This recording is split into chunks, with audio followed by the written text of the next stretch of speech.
ba yung mga dapat malaman ng mga kalalakihan sa aming mga kababaihan na ayaw naming ginagawa sa amin during SEX? When it comes to sex, lahat tayo ay may kanya-kanyang gusto at hindi gusto pagdating dito. Yung iba, gusto ng prolong or mahabang foreplay. Yung iba naman gusto mabilisan, sugod agad. Iba, gusto hard. Yung iba naman, gusto slow. Meron pong isang kinundak na survey noong 2019 named Sexual Happiness ng iba't ibang genders, ages, and sexuality. At napag-alaman nila dito na only 6 to 7 women lamang ang nagkakaroon ng orgasm during pakikipagtalik. Sa mga kalalakihan naman, 1 sa 10 lalaki naman ang hindi nagkakaroon ng successful na orgasm. Ginawa ang research na ito sa 3,000 katao mula sa Australia, sa UK, and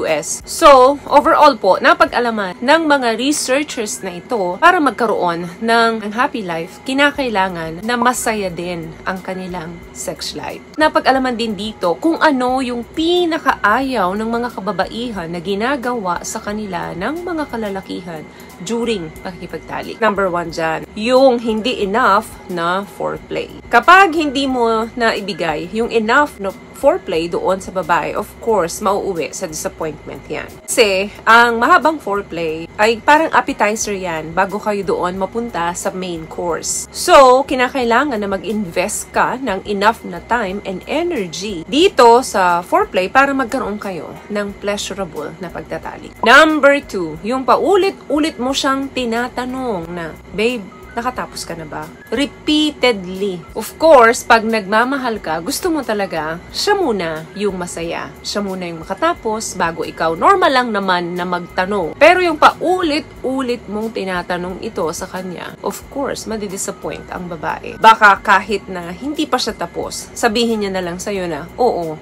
tapos na ako. Para lang matahimik ka na. Sa mga kalalakihan, isa po ito sa dapat natin i-avoid, lalo na kapag may ginagawa tayong pakikipag-make love dun sa partner natin. Number 3, eto, mahalaga to. Yung dinidrill mo yung kanyang G-spot. Sa kakahanap mo ng magic spot na to. To the point na parang hinahalukay mo na yung kailaliman ng kanyang pipay na para kang may hinahanap na ginto dyan sa loob. Hindi po lahat ng mga kababaihan ay gusto ng ganon. Bawat isa sa amin ay may personal choice kung gaano kalalim, gaano kabilis, o gaano yung pressure na ibibigay ninyo dyan sa paghahanap ng magic spot na yan. Huwag nyong gagayahin yung mga napapanood nyo. Huwag nyong i-follow yung advice ng iba dahil ginawa nila yun doon sa partner nila at nasayahan yung partner nila, meaning dun sa partner nyo, magiging masaya din siya. Hindi po yun ganon. Kasi yung mga bagay na yan ay pwedeng magbigay ng tensyon or hindi pagiging komportableng pakiramdam ng babae. So, important na makinig kayo sa body language ng babae. And of course, very important na pag-usapan ito kung okay ba sa kanya yung ginagawa mo. Patuloy na magtanong kung nasisiyahan siya or nasasaktan or masarap ba dun sa part na yun. Another thing,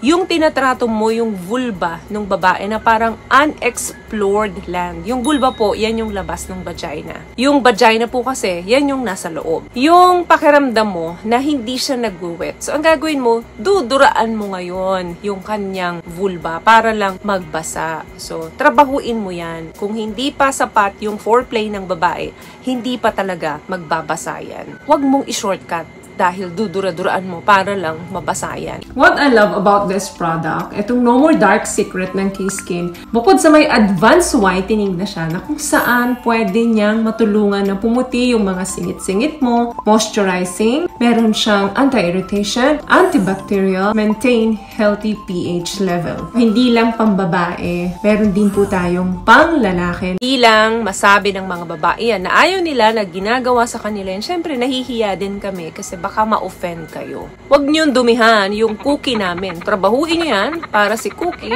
ay magbasa. Last one, imitating what you see doon sa mga porn movies. Oo nga, karamihan sa atin, isa sa source ng information natin about SEX is dito sa porn. Pero hindi po lahat ng nakikita natin sa screen ay applicable sa aming mga babae. Yung mga actors and actress na nasa film na yan, of course, trinain yan. May mga script po yan na sinusunod para maibigay nila yung ine-expect sa kanila ng mga viewers nila. So, of course, para makuha ang attention ng mga viewers, kinakailangan na i-exaggerate nila ang ibang scene dito sa porn movies na to. Then, ikaw naman, nag-expect ka dun sa partner mo na bakit siya hindi niya kayang gawin yun. Bakit yung nakikita ko sa porn is ganito? Bakit ikaw hindi? And etc. So, yung mga bagay na yan ay pwedeng magbigay ng disappointment sa aming mga kababaihan. Tipong nakita mo sa porn, binitin yung babae, then ikaw gusto mo rin ibitin yung partner mo. Then, hindi naman kasi flexible yung partner mo dahil hindi katulad ng mga nasa porn na train nga yan. Yung nakikita mo sa screen is nakukonvert mo na sa reality. Again, hindi po lahat ng nakikita natin sa screen ay applicable sa mga kababaihan or sa partner ninyo. So, do your style. I-meet mo yung desire ng partner mo at i-meet ng partner mo yung desire mo.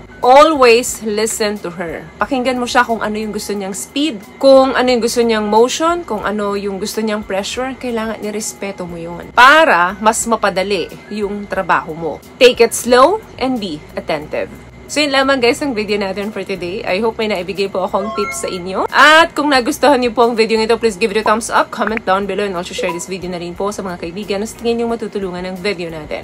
Once again, palagi po kayong mag-iingat at palagi po kayong manalangin. Thank you guys for watching and see you on our next one. Always love yourself and be a blessing. Bye!